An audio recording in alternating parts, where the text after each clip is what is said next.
is the leader of the Finsbury Park Mosque in North London. In the past, he's been linked to extremist militant Islamic groups operating in the Yemen, and we heard his comments from 2 years ago in our previous conversation. Sheikh, Osama bin Laden has been named as the prime suspect. Do you think he could have been behind these plane crashes? I'm glad you asked me this question because nobody really is tackling this point.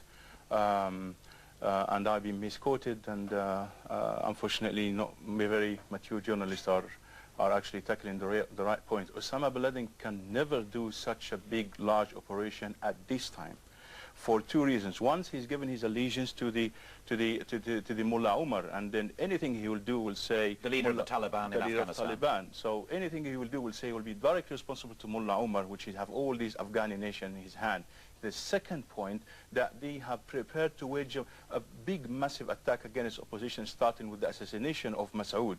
And then next day, immediately, they have gone very vast and they've done very big attack against the opposition. And the last thing they want on earth is an operation of this size at that time and this place. Now, the third point, which is technical, and I'm not talking as a sheikh now, I'm talking as a civil engineer, graduated from this country, worked as a chief engineer for many engineers here and abroad.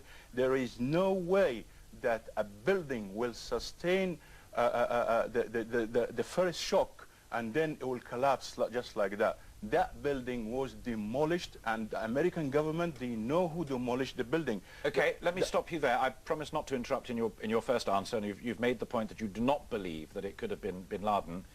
Who was it? The person who wants to drag the whole world into the Third World War and to civil rights and civil war.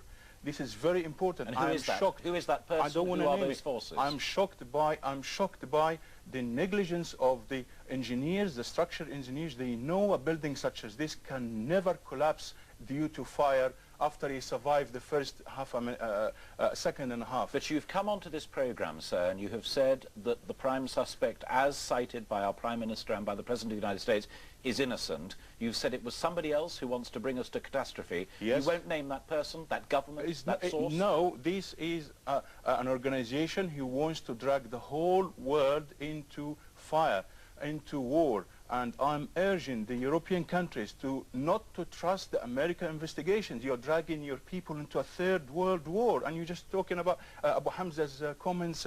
This is very silly.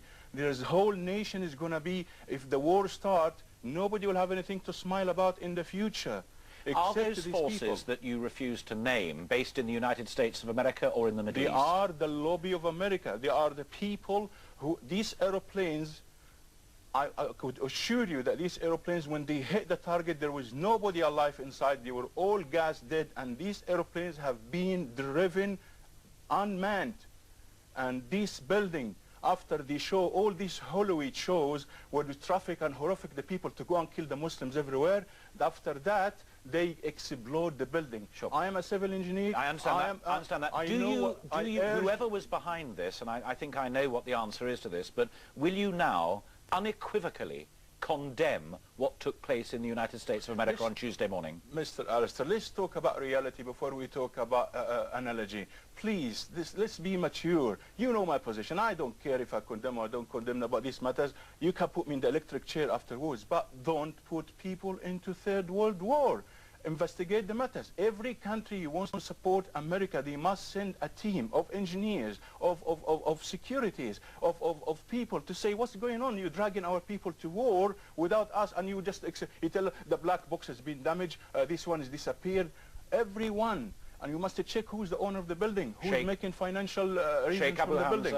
There we must leave it. Thank you very much indeed for coming in. Thank you very much indeed. And giving us your first television interview. Sheikh Abu Hamza.